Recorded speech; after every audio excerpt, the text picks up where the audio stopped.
Speaking of New York City and Comic-Con, how many people here at their first ever New York Comic-Con? That's a lot of people. That explains what we just heard. I have very, very big name talent out back. They need to hear what they would consider a New York level scream. So I'm going to make this as simple on all of us as I can at this stage in the con by going as far back in our childhood memory as we can. When I say, good afternoon, New York City, you're going to react as if I just told you you have a snow day. That's the level of emotion that I'm looking for. Ready? Let's try it again. 1, 2, 3. Good afternoon, New York City.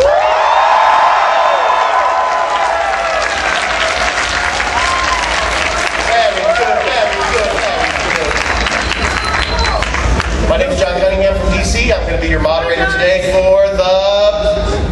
What panel? I can't hear you. What panel? A couple of quick housekeeping notes. Number one, so much news has been broken by DC over the weekend. The only way you could possibly keep up is, of course, social media.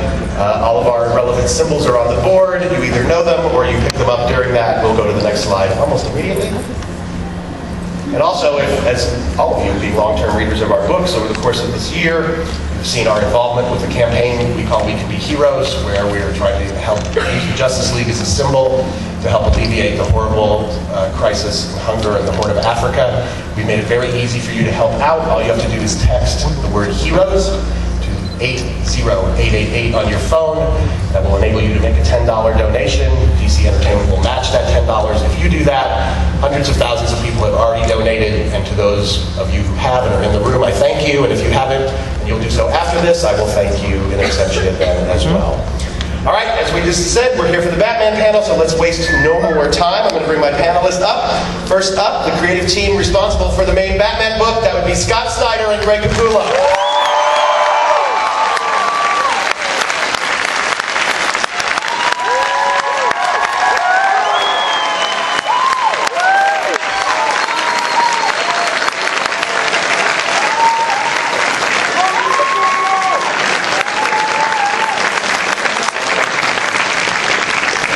City right there, right? Come on.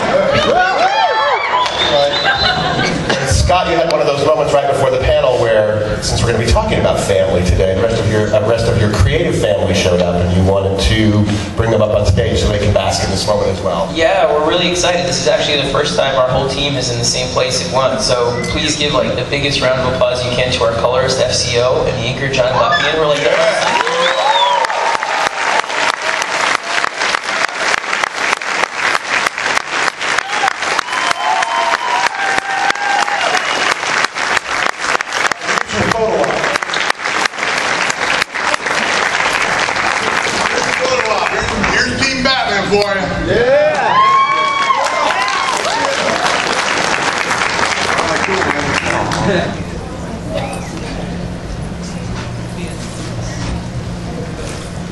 Hush settles over the room. Next up, we have the writer of Nightwing, Mr. Kyle Higgins.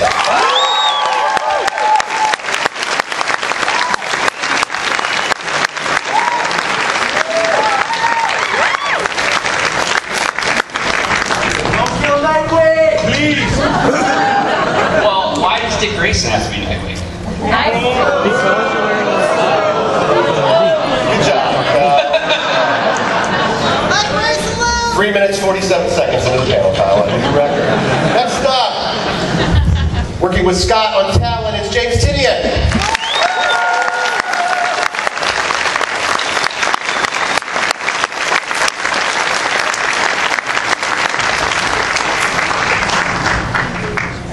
Next to grace our stage is the writer of Batman and Robin, Mr. Pete Tomasi.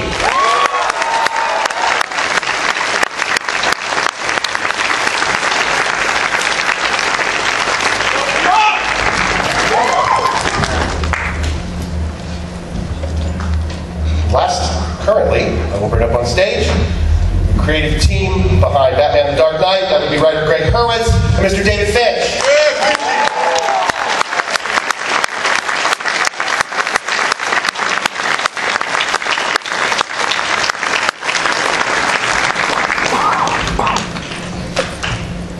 All right, Mr. Adam Phillips on the slides. First slide. Next slide. That, I believe, is the cover to issue 16, Scott, correct? Yeah, I love this cover so much. What do you want to tell these people about what has just begun this last Wednesday, the death of the family? Yeah, well, first we just want to say thank you. You guys are just the best fans in the whole world. Like yesterday, somebody made me this. I gave Greg and I owl cufflinks and an owl stopwatch. I just want to say, like, we are so overwhelmed by your support. I mean it. Like, we talk about it all the time. And I guess the first question is Avengers versus X-Men. Who wins? Batman. Always. Hang on a second. We're still training this crowd. Try that again. Avengers vs. X-Men, who wins? Yeah, well, this story means the world to us. We've been working on it forever while we were working on Court of Owls. And it really is a team effort. I got the best bunch of guys and girls around me writing, and we write beside each other. There isn't like a leader, in this pack. I'm inspired by what Pete does, by what Kyle does, by what Scott Liddell does, by what Gail does, everybody all around, by what Greg is doing. John Lehman is just kicking ass also. I mean, so we just have the best bunch. And this story is one that we were planning sort of for a while, and really the idea behind it is that Joker looks around and sees a year ago that Batman has accumulated this family around him, and he thinks to himself, I'm your family. I'm your court jester. I could have picked any kingdom in all of the DCU to go be a villain in. I could have been the court jester in Metropolis to that loser Superman. I could have been the court jester. I'm talking as the Joker. I don't think Superman is a loser. I'm writing Superman. But he's going to write it just a little bit worse so that we can stay ahead. Yeah, Bruce shows up and just always shows him up every issue at the end. He really believes that he's come to Gotham because Batman is his Bat King, and he serves the king as the court jester. And as the court jester, one of your jobs is to deliver the worst news of the kingdom to your king and make him laugh about it. So over the years, the Joker has tried to deliver these nightmares of Batman's heart to him in these horrifying challenges, and he believes if Batman survives them, then he comes out stronger. He's a better king. And that pertains to all of the villains. So you're going to see a lot of the villains in the backups of this. You saw Harley in 13. You're going to see a lot of your favorite rogues coming up in the backups by Jock.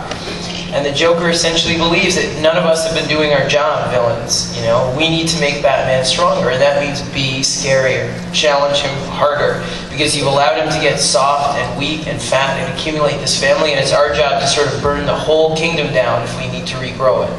So a year ago, he allowed his face to be cut off, and he had a very deliberate reason for that. And he also has a secret on Batman that will come out later on. And he's holding these things very close, his reasons, and he's sort of going to torment the Bat family and essentially try and bring them to their knees and say to them, you don't deserve him. You guys just make him believe he's tender flesh and that stuff, but he isn't. He's the Bat King. And you don't serve him, we do. And I'm going to show you all why he loves us better than you, and he always has, and he wishes you all were dead, and then we'll make you dead. So each book has these incredible stories in it. I'm so proud and honored to be writing beside these guys, like what Pete has coming up in Batman and Robin, what Kyle has coming up in Nightwing. Gail's Batgirl is just killer scary. I mean, all across the line, Red Hood, everything. It really is just an incredible pleasure to be writing with him, and I believe this really is going to be something special across the entire board for you guys.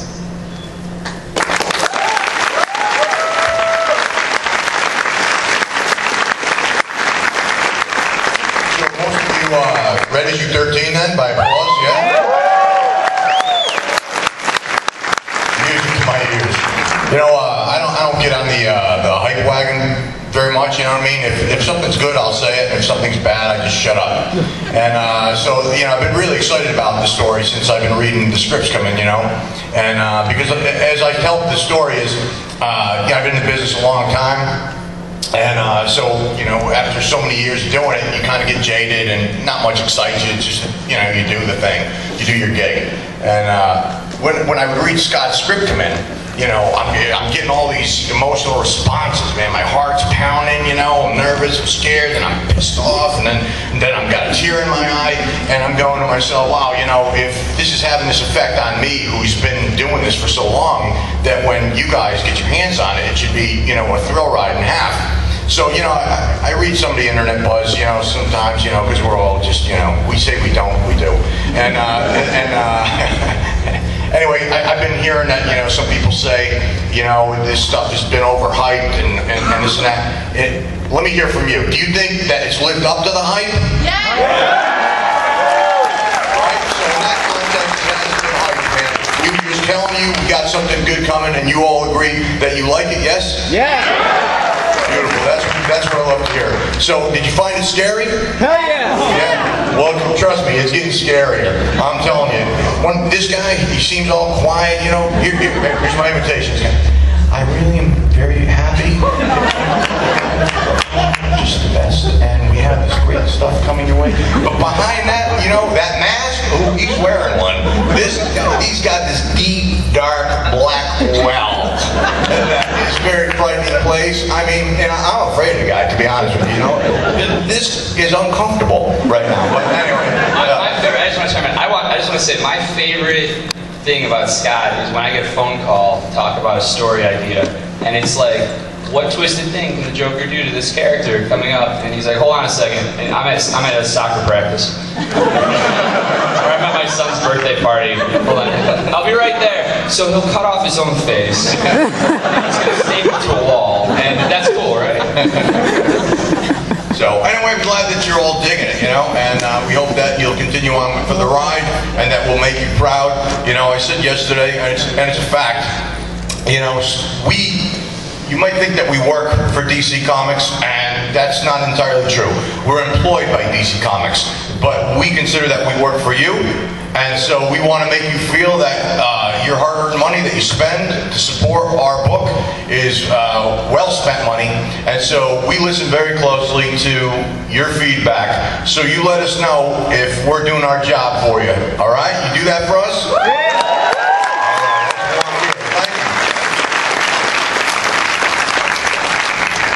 Well, there's nothing I hate worse than screwing up the flow of a panel. And if any of my marketing staff was here, they would tell you there's nothing that I think is more overrated in this world than an apology. But I have to apologize to you because I love to run a really well-run panel, but I really screwed up at the beginning of this. I screwed up in one way, and it's leading to something that'll make it better. The way I screwed up was there's one person backstage I didn't bring up on stage. And for me to have done that, since he's the editorial mastermind behind this, and I think he's the best editor in comics, I am feeling multiple levels of chagrin at this point. So you guys are going to have to make it up by cheering louder than you typically would for a member of the editorial department. None of you, Mr. Mike Marks. Mike?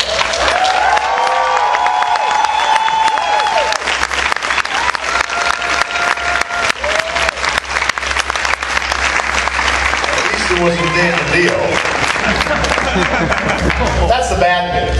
The good news was, you saw me probably scurrying around back here. When I went backstage to go deal with that with Mike, I found 2 more people out there who I'm going to bring up here. So please give another big round of applause to the creative team behind Batman Incorporated, Mr. Grant Morrison and Mr. Fraser.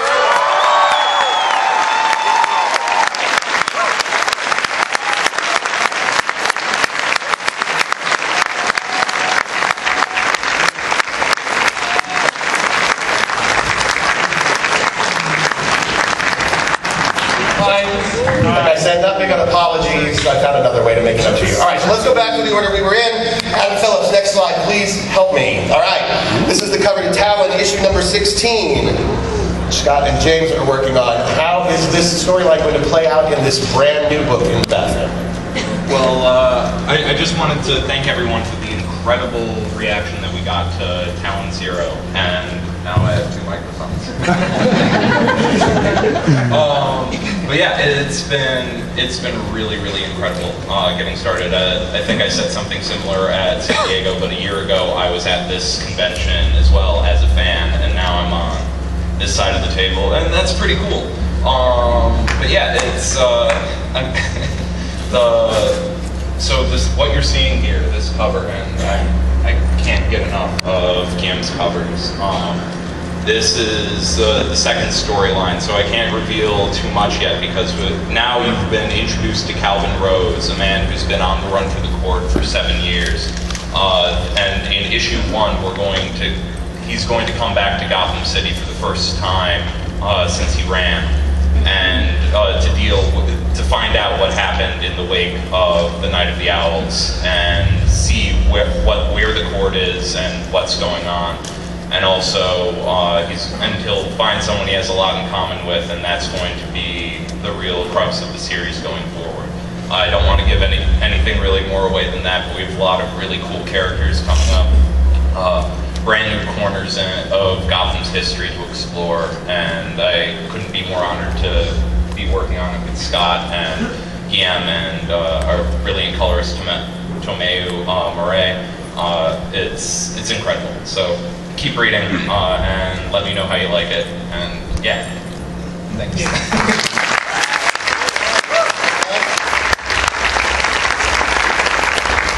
Next image on the screen is the cover of Nightwing 16. There's your intro, Bob. That's spooky right there. Eddie Barrows blows me away every month. Jeez. Well, first, I just want to thank everyone for reading the book. The reaction has been really overwhelming for me, and I've said this a lot, and I know it sounds like lip service, but Nightwing really is my favorite character. I mean, Scott can speak to that. When I started working, yeah, you can clap for Nightwing.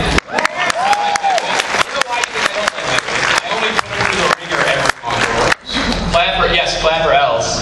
That's like been the coolest thing about reading this book. Like I was walking on the floor, and this company, I think it's called Triforce. Close to the ceiling. Well, on the show floor, people they're building the Scream Sticks from the Arkham City game, and like just the very fact that there are items out there like for a character that I'm working on, and like people they're like, take this to your panel. Like this is it's awesome. I mean, and to be on this side of it, like James was saying, and really building stories for a character that I grew up in love with reading every month is a huge honor, and I feel very blessed to be able to do it. That being said, yeah, it's full throttle on Nightwing right now. Like it's not going to get better for him.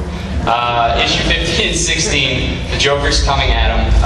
Again, speaking to what Scott said earlier, with the mindset of every character he goes after, every bad family member, he's going after in a very specific way that it's attacking their greatest weakness. And I don't really want to get into what the Joker perceives that to be about Nightwing, because then it will be giving away far too much. But I will say that it ties into and dovetails into everything that we've been doing for this first, I guess, year and a half now, about Nightwing coming back to Gotham City and building a nest and laying roots in this place, when in the past he's been, kind of a bird that flies free. So coming out of this event, there are huge fallout. I know you hear that a lot in comics, but the series is going to change a lot for in very exciting ways, because I got to deal with what the Joker does. So keep reading, and yeah, I hope you dig it.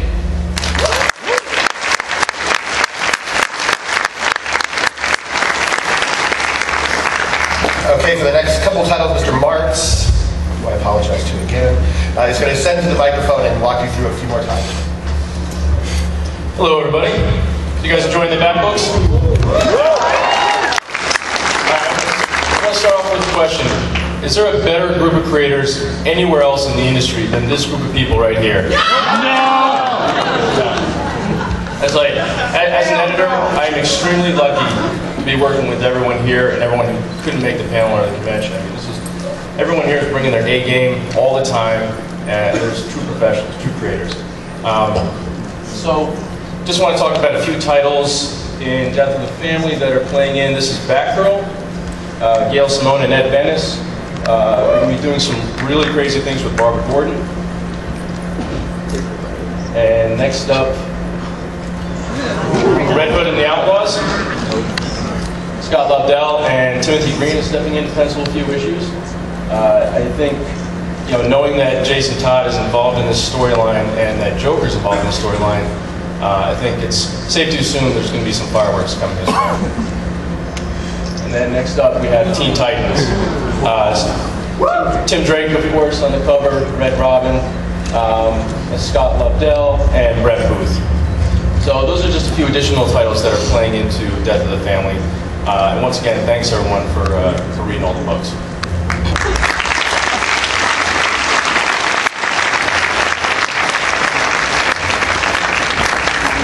Next cover to Batman and Robin, number 16. The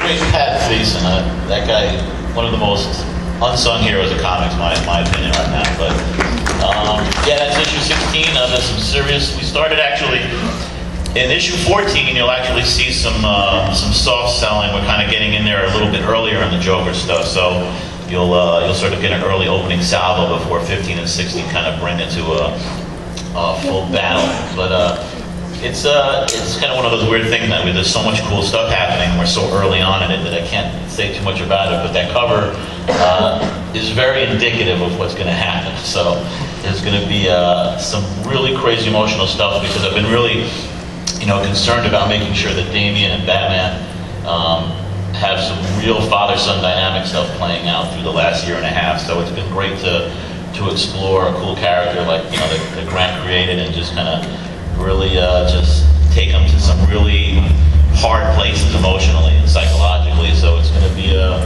lot of fun. I wish I could talk more about that spot, but just having a lot of fun with it. And like I said, Pat Gleason is just kicking some serious ass on it.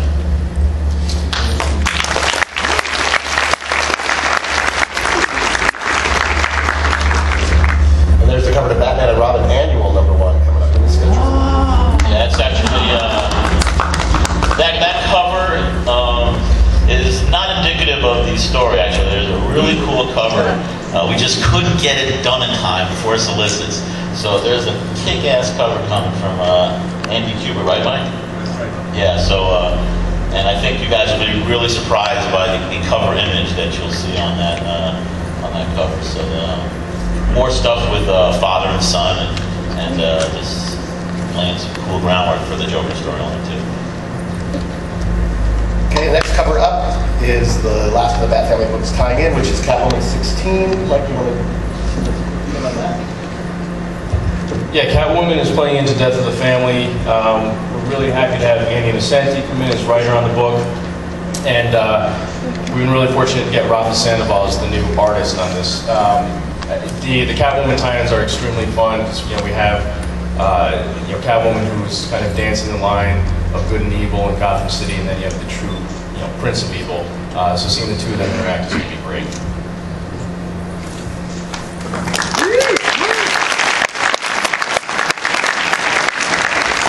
Next up, we're going to put up the cover to Batman Inc. number 7.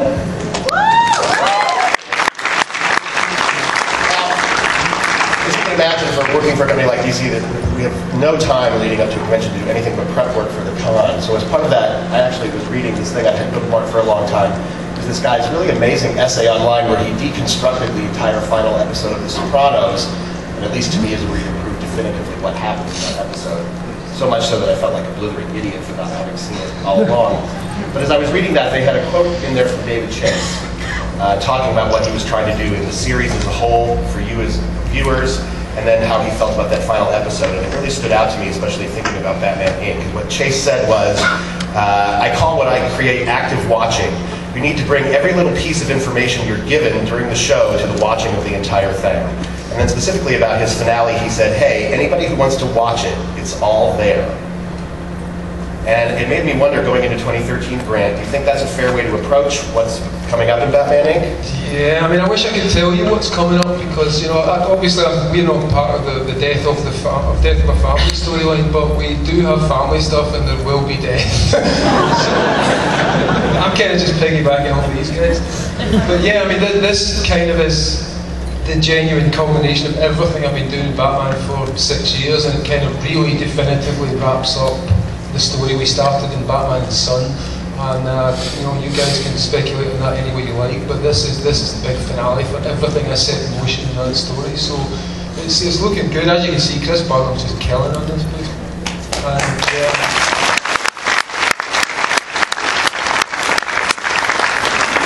I think that's the cover from, what is issue 4 or 5? Which one is that? But yeah, this is the new generation of Gotham's youth. 7, number 7. They've been clearly inspired by Damian to take matters into their own hands, and you'll see how that plays out. We're also going back to visit the Damian 666 future world, and playing out was kind of, I think, the bleakest Batman story I've certainly ever written, ever. So that's quite fun. That's going to be in issue 5. And as I say, I'd love to tell you more about this stuff. There's things I've never done with Batman before, and we're finally getting the chance to do it in this final storyline. So I think everyone will be quite surprised with the way it plays in.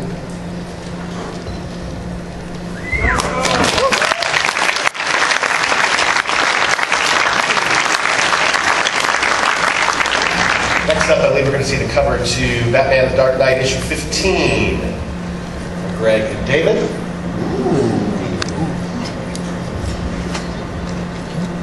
Well, you know, a lot of us up here have done a lot of panels, and the one thing when you do a Batman panel that's always the common motif is enthusiasm.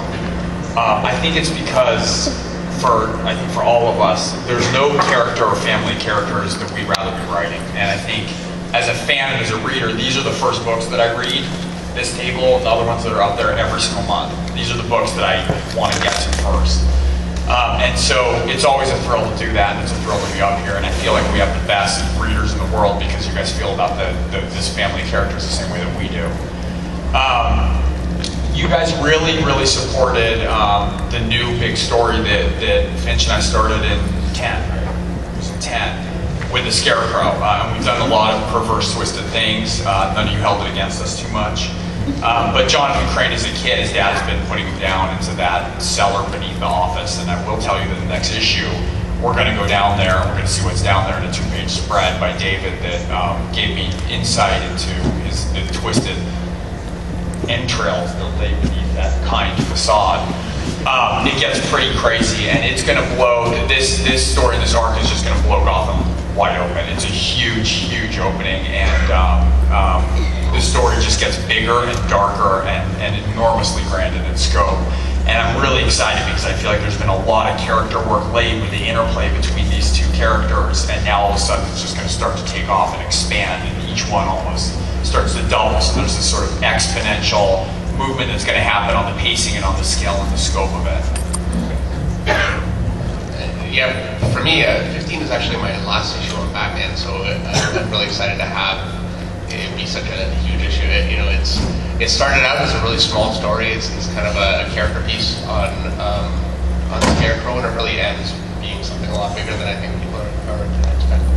So it's a great way to end. I'm so glad that I got to do the story with you, Greg. It's been great. It's been a wonderful experience for me. So thank you.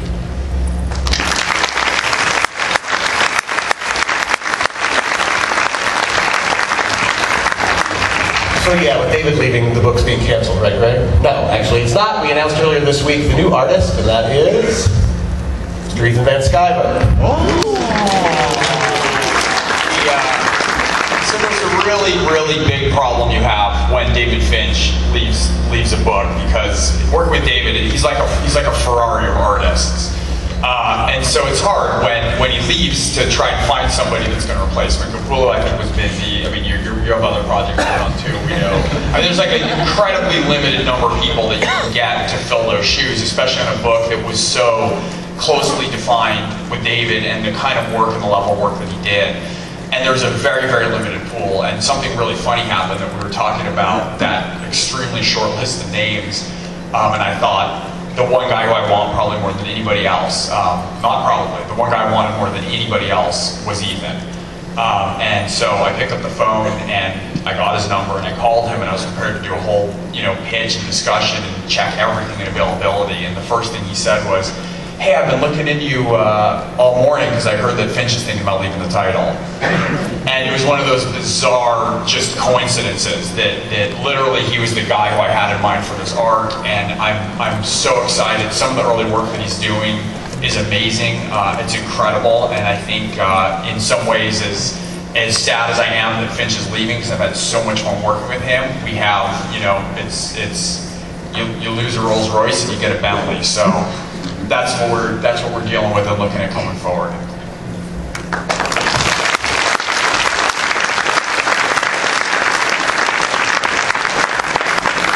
Okay, so thus endeth the presentation proper, which means it's time to hear from you. We will take some questions. Reed Entertainment has lovingly provided a microphone in the center aisle. You'll make your way calmly, rationally to the center aisle and make a line. While that line is happening, let me just say, today, as moderator of this panel, I have the ability to award prizes to audience members who ask deserving questions. What would be a deserving question, you might ask? As moderator, it is solely my discretion to decide what a deserving question is, and anyone who attempts to disagree or otherwise argue with those decisions will be escorted from the building. Not that there's any pressure for you. First question. Yeah, that's really quick. Just wondering if you're going to use Helena Wayne, if she was conscious, if she's at all in plans to join the Bat family proper in any way, shape, or form in the future? Nope. That was easy. Hi. There you go. Earth 2 World's Finest. That is where you will get your dose. Hi, Mr. Morrison. Hi. Okay. I own every Batman issue you have ever written. I think you're amazing, and I just want to tell you that. So thank you. My question is to Mr. Snyder and Mr. Capullo. I just finished 13. I loved it, by the way. And my question is, whenever you have Joker, you obviously have Harley Quinn, and she was in the backup. But I'm wondering, how much more Harley Quinn are we going to see? Since she's Joker's sidekick. How much is she going to be involved? Well, she has a really big story in Suicide Squad with Joker, actually, that Adam Glass did.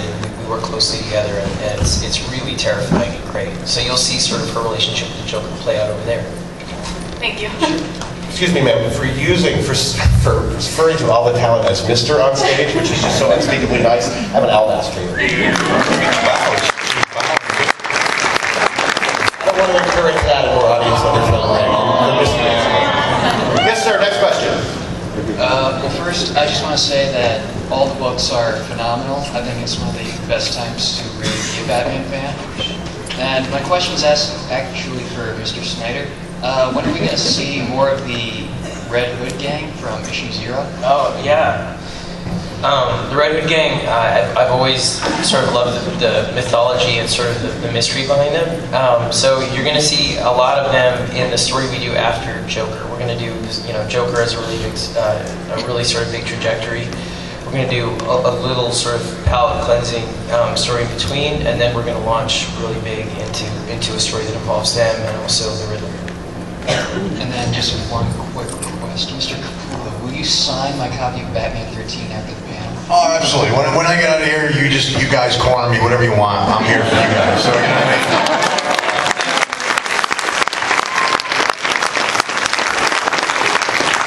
Greg's a very generous guy. He meant corner him for signing and nothing else. Yeah, no ass chickens or anything like that. Yeah. Now you're on it, Greg. You're fine. Yes, sir. Hi guys, I just wanted to say that we're very fortunate right now as comic readers to be having two of the titles which people are already calling amongst the all-time great Batman titles, and they're both running at the same time now. That's Grant Morrison's Batman and Scott Snyder's Batman. So I'm curious to hear what Scott Snyder thinks of Grant Morrison's Batman, what Grant thinks of Scott Snyder's Batman. We're going to let him point it out for the number one position with this right after the show. Grant is probably the biggest influence on me as a writer. I've told him privately and in public. I mean, the thing that I admire the most, and I can go do a whole panel on what I love about Grant Morrison, but we could do that. His fearlessness, issue to issue, then the way that he's able to take these ideas that are so visionary and work them through these storylines that go issue after issue, and to tease things out in ways that are challenging to readers and layered and rich, and that are always bold, always bold. And seeing that play out, and I've been reading obviously his run of Batman from Go, but in all of his work, is something that, even though our writing is different, challenges me and inspires me to try and be as fearless as I can in the stories that I want to tell. So he really is probably out of the working writers in the world, like the most influential to me. So it's always an honor to get to work beside him and see what he's doing. And I said this on the other panel, but the biggest thrill for me, and Mike can vouch for this, was when I first got on Detective. We were doing a booksellers dinner at San Diego, and Grant was there, and he was generous enough to listen to me blather on and be like, "Can I just tell you what I want to do on Detective and see if you like it?" And he was incredibly supportive, and then he was supportive about the Court of Owls story too, and it really gives me confidence to try and do the stories that I care about, and hopefully be as bold as he is with his work. Scott Snyder, who? Obviously, this is a mutual appreciation society between us, you know, and this whole table, everyone's great, but for me, particularly the stuff that Scott's been doing, it's been such a... It's just revitalised Batman in ways that it's excited me, because having to keep up with someone is great, you know, and there's other writers who are that good and inspiring you to do your best work, and I think all of us are kind of like that on the table. Everyone in the Batman books is doing such great stuff, it's inspiring everyone else, and you're watching the quality in those books just going up and up all the time. So no, I think, as you say, as the other guy said, this is about the best time to be a Batman comic fan, and indeed a Batman movie fan as well. So, you know, I love Batman, and I love the guys on this table. Brilliant. Thanks. I'll give you an out after you asked the question that Grant understood long before the rest of us. Next. I think you're all doing an incredible job. I've never actually read every single Batman book coming out. Before in my life, I just read straight Batman, so all of you, fantastic, thank you. Mr. Morrison, we met like 4 years ago, and you gave me some advice to try magic out. I did. It worked. Now you've been hunted by demons. Well, yeah, once or twice, but it's been mostly pretty awesome. My question is, a big problem in the industry is, with other companies perhaps, is when you have a huge event like this, it gets retconned in some way. And what you guys have done with the Joker's face coming off and what I can only imagine is coming in the future, it feels like there's no going back. Like things are going to be changed forever across the line with all your titles. So I hope that's true. And if it's not, then whatever. But it's still going to be an awesome story, I suppose. You know, like I have great faith in you. But are you allowed to say whether or not, like, what you're all working on is really going to change things forever, the way it feels right now, or is that still just like that? Yeah, it is. I mean, we try and do stories, you know, the way that this crossover, I guess, came about wasn't an initiative from DC. It wasn't something where they said we want to do, you know, a story with the Joker that crosses into these books. In fact, I actually had to not push for it, but you know, it was our idea as writers, you know, and in that way what happened was similar to the Night of the Owls thing. I was writing a story with the Joker and he's coming after the family, and I keep expecting you to do a magic trick, by the way, I'm looking at you. But he's like, the idea is that, you know, when you're doing that, you can either put those characters in Batman and then ask if there's a way for them to work around it, or I can understand the fact that these guys know their characters better than me and write them better than me, and instead be challenged and inspired by them when they write stories where the only marching order is essentially have Joker terrify your character that the thing they're most afraid about in themselves is true, might be true. Do you know what I mean? And that's it. Meaning you can kill anybody in the supporting cast, you can do anything you want, and I'll play around it in Batman, and we'll each have a self-standing story. So for me, the exciting thing about that is I don't say to them, you have to do this or that or whatever with the Joker. I get to sit back and read the stories as they come in, and it makes me want to write better on my book. So there are repercussions in each book, not in a way where, you know, it's some event where it's like, oh, there's one big death and that's it. You know, there might be, who knows? But I mean, on top of that, each book is changed. Do you know what I mean? Because the Joker is challenging those characters based on the stories that have been happening in those books. So if you've been following Batgirl, you will see Joker coming at her in ways that play off of the things that she's been struggling with all year, because he has been watching. He's been watching all of these characters every moment, all the time. And he's going to use everything he can to make them believe that their own nightmares about themselves are true. And that will have ramifications in each book. Massive ramifications in some of them, and definitely game-changing ones in each one, including Batman. So to distill that down, change yes, or whatever, no. Awesome. And his face rotting off. Good luck with that if they ever want to change it. I think it's great. And it disappeared with the class. First, I just want to say, I mean, I think everyone else has kind of conveyed it already, but thank you all for the wonderful job with the books. They've been awesome reads. My first question is to Mr. Higgins. Mr. Higgins, in regards to Nightwing, is there any chance he'll meet up with any of his former compatriots from the Titans at all? I don't have anything planned right now. But I do know that, you know, there was a relationship with Corey. He and Roy know each other, etc. He wasn't a part of the Titans in the New 52. They had adventures together, you know, Nightwing, or Dick and Corey and Roy, and that's right, right? Do you want to see him meet some kids? All right, I'll work it in.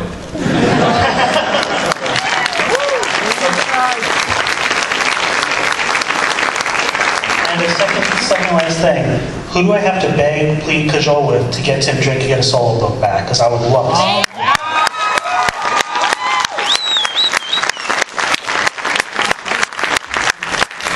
Mike Barnes could do it right now if he wanted to, but he says no. Thank you. Keep reading, something's going to happen, you'll see. Thank you. Next up. So, you guys are Batman, and it's terrifying being in front of you right now. But Death of the Family is dealing with the Bat Family in all its forms, and I know recently there was an addition to the Bat Family. So I'm curious, are there any plans for Bat Cow?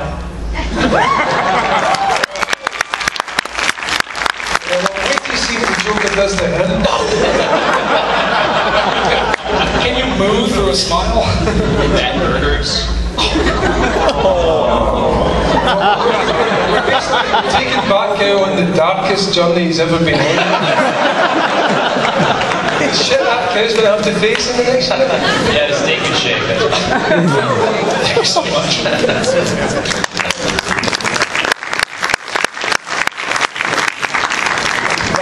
He took away my Batcow questions. Can I just go back at him? Come on, Alright. There's a lady. Mr. Morrison, Action Comics, you're gonna do a 3-issue story with the backstory of Superman, what happened and whatnot. Is there any chance any of you guys are gonna do something like that with Batman so I can know what actually happened with Nightfall and No Man's Land and all that? Because I'm kind of confused with my own collection. That'll be Scott. Well, I mean, the way we have been approaching it, all those stories really happened, you know. So I can tell you this: in Joker, you'll see references to things that happened in No Man's Land and stuff like that, and some of the terrible things Joker did. Because part of it is his love letter to Batman, saying, "Remember all the good times we had." So you'll see a lot of from Joker Fish to Five-Way Revenge to all kinds of stuff that we can put in there that are our favorite Joker stories, Going Sane, all kinds of things. So we really hope you at least feel comfort in the notion that even if you don't see giant references all the time to Nightfall or those kinds of things, that for us those stories are in place and are part of the rich history of the character. You know, we just also don't want to trip people up by referring as much, all the time to the past, unless it's really important to the story we're doing right now. And in Joker it is. So you'll see a lot of references to things like that. And the way it happened is sort of a new version, a weird, different version of it. Not exactly as they were published originally, right? Well, you have to wait and see. But I mean, those stories you might see them in ways that are drawn, differently.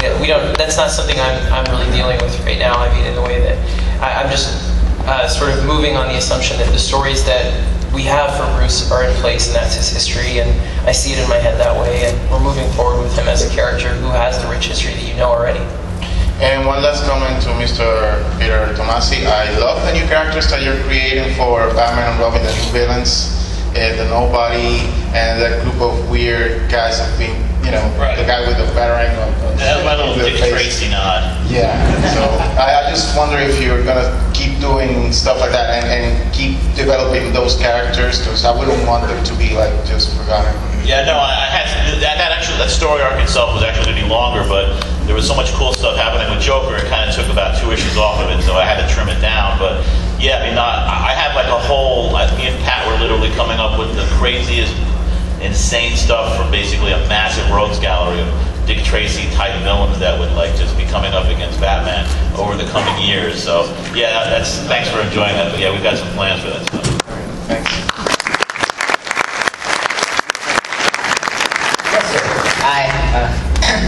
Hi, Mr. Morrison, you are my king. All right, I love Damian Wayne.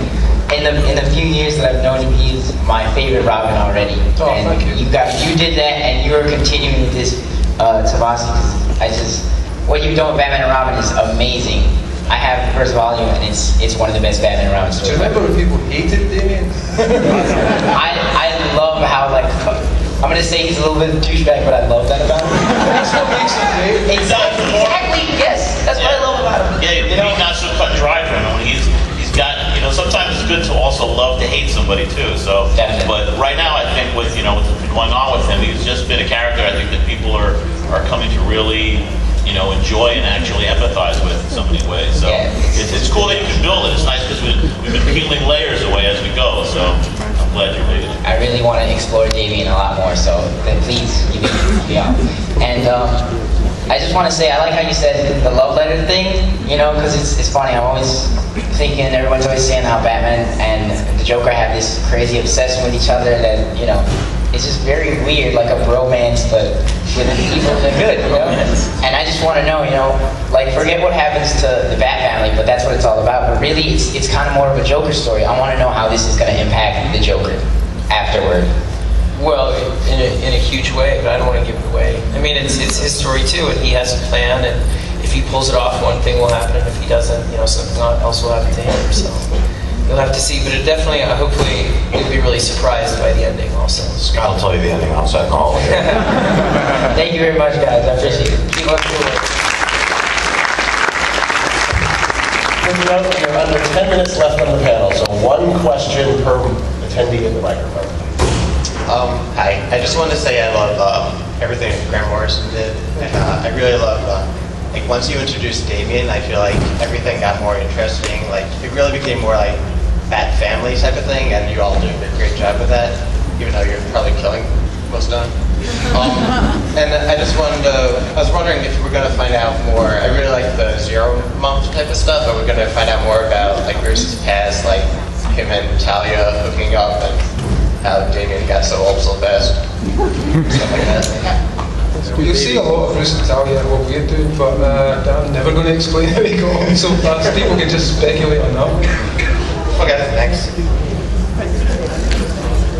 Hey, how's it going, guys? Great. So this is for the guys who, of all the Batman characters, love Batman the most. I wanted to know what's the one attribute about the Batman character that inspires or influences your life the most? For me, it's adaptability. So Batman can adapt to any situation. He can be in any story, and he's great in all of them. That's what makes the character so brilliant. Why he survived so long as well. So it's that adaptability, and that carrying that into the character himself. It makes him super resourceful and able to deal with pretty much any situation. I kind of admire the character for that trait. For me, it's the way he sort of the balancing act between mythology and heroism for him. That he's on this mission that essentially he could, be Bruce Wayne and use his resources for good and set up all these programs, and he does use those things, but he goes out and punishes himself night after night in certain ways, and that there's a richness there that's both incredibly noble and heroic and also really twisted. And that the heroism in sort of keeping your demons at bay, but also using them in other ways is really fascinating to me endlessly. I like the fact that he doesn't have any powers. He's just a regular guy out there right and wrongs, because we've all been wrong plenty of times. Sometimes law enforcement, God bless those heroes, they can't get it done. And so there've been plenty of times I wanted to get out there and, put a mask on and get it done myself. So, you know what I mean? Look, you're Batman who's getting it done. So that's it.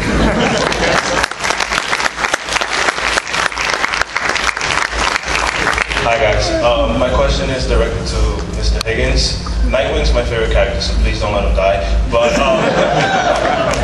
one of my favorite things about Nightwing is that, in my opinion, he's just as good, if not better than Batman himself. I feel like he's the one person in the Bat family who's transcended the whole being Robin, becoming somebody better. So when you write him, what's your favorite aspect of his character that you like exploiting in the books? The thing that I've always loved about Dick Grayson is that he's the most kind of empathetic of all the Bat family. He's really, in my opinion, he's the heart and soul of it. And as far as that dynamic between Dick and Bruce, it was something that I got to explore in issue 0 that I was really excited by. It's a one-page scene where Dick is working the Bat computer, and he's been working with Bruce for Batman for months. And he turns to Alfred and he says, "Am I a bad son?" And Alfred says, "Why would you think that?" And Dick says, "Because it doesn't hurt me the same way it hurts Bruce." He goes out to the graves once a week, and the clocks in the manor are set to the time they died. And that was actually something that I love that you changed Batman and Robin, that he said it was like moving forward, right? Set it for their wedding. Yeah, I love that. But up until that point, Dick is saying, I'm not doing this. Basically, Alfred says to him, it's one thing to be driven by the way someone died, it's another to celebrate the way they lived. And to me, that's the biggest difference. That's my favorite aspect about him. That, and I get to write snarky internal monologue about it's very self-deprecating. That's also awesome. So, thank you.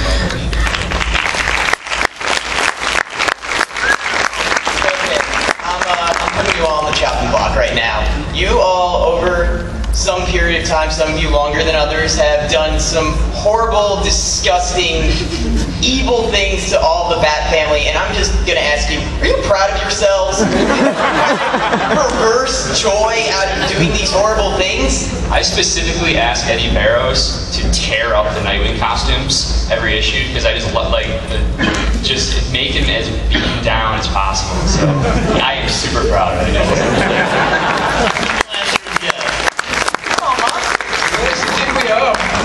Excuse me, sir. I love the defiant tone of your question. It's what I needed on Sunday at New York Comic Con really badly. I don't know what else for you. Hey guys, I love all the Bat books, and the fact that I buy like 9 Batman books a month and don't cry DC bloody murder and wanting more money is pretty staggering if I think about it. And if there's one thing I think about since New 52, between Owls and now, is all these books, they kind of all strengthen one another, but at the same time are really strong on their own. So how do you guys try to go about that on a monthly basis? Well, I mean, I think the idea is that we really are friends in the Bat group. I mean, I can say genuinely, I talk to these guys all the time, you know, or email with them, or with Gail, and with everybody, you know, ideas. And I think part of it is that we respect each other and want the stories to be really independent. So that none of us are trying to do something where we're sort of steering the ship for somebody else. We're all sort of steering it together. And the same with Joker, even though sort of Batman has some of the, you know, the earliest and parts of that story, it's just one book among these other books as well in that way, even though it's, you know, the main title. To us, we sort of stand shoulder to shoulder telling stories that way. And in that way, I think we're better for it. And I looked at what Kyle does, or James does, and it inspires me to want to be better, or Grant, you know, any of us. And I think also all the writers have very distinct tones. And it's funny, because you could show me 2 pages from something and I'd know if it's Grant or is it Tomasi, is it Higgins, is it Scott? I mean, we all kind of have a very distinct style in a way, and so it's sort of nice because I never feel like they're overlapping. I never feel like I'm reading something Grant's doing and it's really close in tone to something Kyle's doing. And so it's sort of this fortuitous thing that all these different and very distinct tones are all working together to sort of build a bigger whole. Yeah, I've never been mistaken for being Grant Morrison. I'll make you some scissors and just please. Yeah, okay. That's a panel unto itself. Thanks, guys. Who wants to watch me shave Kyle Nick?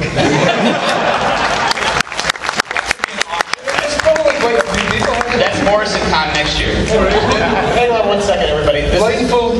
We have time for one last question, and how fitting it is that Starro steps to the microphone.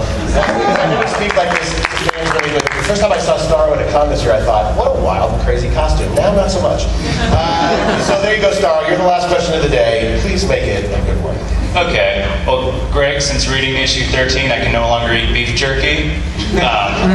So my question is, so Batman's family are all bound by honoring Batman through honoring his mission. And without getting too spoilery, what does Joker think Batman's mission is in the sense, to this point that he would honor his mission by, and honor Batman by doing these horrible things? Well, he doesn't believe that having or accumulating a family is part of that mission at all. I mean, he believes that accumulating this family is Batman becoming lazy and weak.